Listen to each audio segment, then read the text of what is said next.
जय हिंद साथियों, रोजगार विद बिंगेश यूट्यूब चैनल में आपका स्वागत है। देखिए, आज की वीडियो में हम बात करने वाले हैं सीआईएसएफ ट्रेडमैन पीईटी और पीएसटी एग्जाम के बारे में। यानी कि सीआईएसएफ जो कांस्टेबल ट्रेडमैन की हमारी वैकेंसी निकली हुई थी, उनके एडमिट कार्ड आपके जारी कर दिए गए हैं। उनका जो है फिजिकल का अलग अलग सेंटरों पे कंडक्ट कराया जा रहा है। तो उस फिजिकल के अंदर हमें कौन कौन से डॉक्यूमेंट्स अनिवार्य रूप में लेकर के जाने हैं, इस विषय में आज हम इस वीडियो में चर्चा करेंगे। तो अगर आप हमारी वीडियो में पहली बार हमारे यूट्यूब चैनल पर जुड़े हो तो हमारे यूट्यूब चैनल को सब्सक्राइब जरूर कर दो, ताकि गवर्नमेंट जॉब से जुड़ी सभी प्रकार की जानकारी समय समय पर हमारे यूट्यूब चैनल के माध्यम से आपको मिलती रहे। तो चलिए, जैसा कि मैंने बताया कि आज की वीडियो हमारी रहने वाली है सीआईएसएफ ट्रेडमैन्स की जो वैकेंसी है उनके फिजिकल के बारे में। जैसा कि आपको पता है कि उसकी फिजिकल जो है वो आज 5 अप्रैल से उनके फिजिकल शुरू कर दिए गए हैं ट्रेडमैन्स के, सीआरपीएफ के।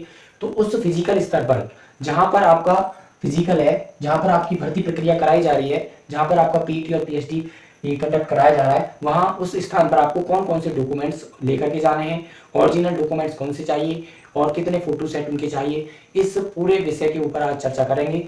तो नंबर 1 हम बात कर लेते हैं कि सबसे पहले हमें सबसे मेन जो जरूरी डॉक्यूमेंट्स है वो क्या है। तो सबसे पहले जरूरी डॉक्यूमेंट्स हमारा प्रवेश पत्र, जिसको हम एडमिट कार्ड बोलते हैं। मेन चीज जहां से हमारी एंट्री होगी वो एडमिट कार्ड है। सबसे पहले हमारे लिए हमारे पास एडमिट कार्ड और एक original ID proof. Original ID proof का मतलब है आपके पास कोई भी एक ओरिजिनल आईडी होनी चाहिए, जैसे कि हमारा आधार कार्ड हो गया, पैन कार्ड हो गया, पासपोर्ट हो गया, ड्राइविंग लाइसेंस हो गया और आपका पहचान पत्र हो गया, वोटर आईडी कार्ड। उनमें से एक भी कोई आपका एक आईडी कार्ड आपके पास होना चाहिए। प्रवेश पत्र और आईडी कार्ड, ये दो चीजें आपको गेट पर एंट्री दिलाने के लिए अनिवार्य रूप से आवश्यक है। इन दो चीज अगर आपके पास प्रवेश पत्र और ओरिजिनल आईडी प्रूफ नहीं है तो आपकी गेट पर जहां आप भर्ती देने जा रहे हो, जहां आप अपना फिजिकल देने जा रहे हो, वहां पर आपकी एंट्री नहीं होगी।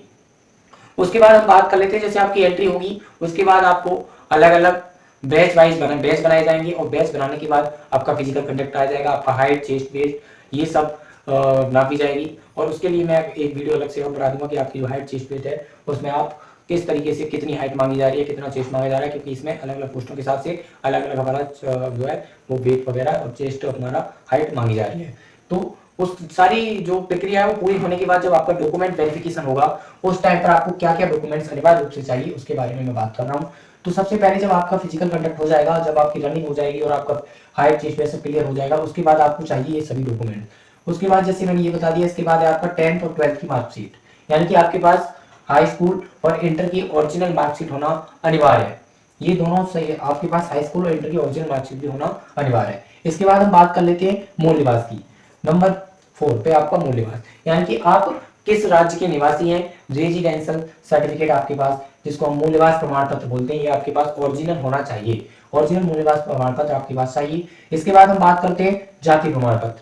जो दूसरा डॉक्यूमेंट्स है वो आपका जाति प्रमाण पत्र है। जाति प्रमाण पत्र जिसको आप कास्ट सर्टिफिकेट बोलते हो, ये आपको किस चीज का ले जाना है, ईडब्ल्यूएस, ओबीसी, एसटी और एससी और एसटी, यानी कि आपके पास इन सभी कैटेगरी से अगर आप आते हो तो आपके पास ओरिजिनल कास्ट सर्टिफिकेट होना चाहिए। अगर आपके पास ये सर्टिफिकेट नहीं है तो आपको जो काम किया जाएगा वो जनरल में कैटेगरी में काम किया जाएगा। हो सकता है आपको भर्ती स्थल से डॉक्यूमेंट में अनफिट करके बाहर निकाल दिया जाए।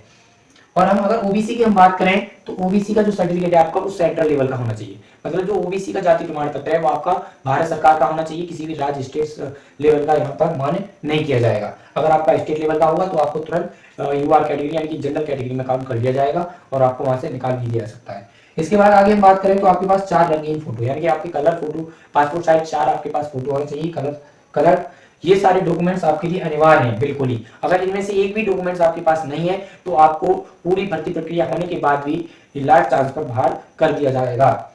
और इन सभी के साथ सबसे अनिवार्य रूप से हम बात करें तो सबसे अनिवार्य रूप से हमारे पास सभी डॉक्यूमेंट्स का एक फोटो कॉपी का सेट, यानी कि जितने भी डॉक्यूमेंट्स मैंने आपको बताए हैं इन सभी डॉक्यूमेंट्स का एक फोटो कॉपी का सेट होना चाहिए। प्रत्येक उसकी एक फोटोकॉपी आपके पास होनी चाहिए। जैसे आपका एक ओरिजिनल आईडी प्रूफ है, इसकी एक फोटोकॉपी होगी, 10th और 12th की मार्कशीट की एक फोटोकॉपी, मूल निवास की एक फोटोकॉपी, जाति प्रमाण पत्र की एक फोटोकॉपी, ये सभी के का पूरा एक आपको सेट बना करके ले जाना है। और ये सभी डॉक्यूमेंट्स हैं जो आपको भर्ती स्तर पर आपको भर्ती प्रक्रिया में पूरा फाइनल फिजिकल में फाइनल फिट बिठाने के लिए जरूरी है। अब हो सकता है कि आप इनके बिना फिजिकल तो दे लो, आपकी रनिंग भी हो जाए, हर चेक पे सभी कंप्लीट हो जाए, लेकिन जब आपका डॉक्यूमेंट वेरिफिकेशन होगा उस टाइम पे आपको बाहर निकाल दिया जाएगा और आपको वहां से रिजेक्शन स्लिप दे करके भर्ती से रिजेक्ट कर दिया जाएगा।